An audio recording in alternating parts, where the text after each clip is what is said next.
ई बेटी के बियाह के बैठक के गीत हटे। कहाँ माही बराई बसी गईली पानामा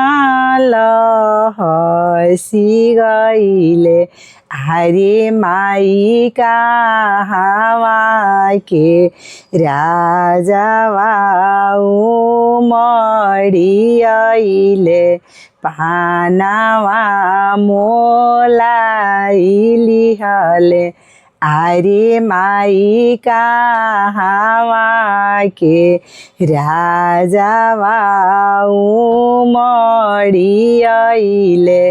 पानावा मोलाइली हले मिथिला में बरैनी बसी गईली पानावा लहसी गईले अरे माई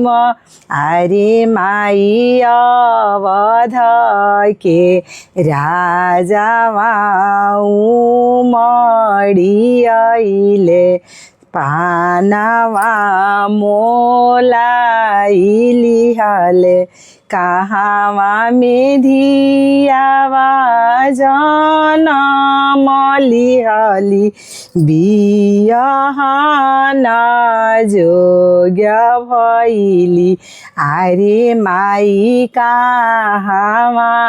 के राजावा उमड़ियले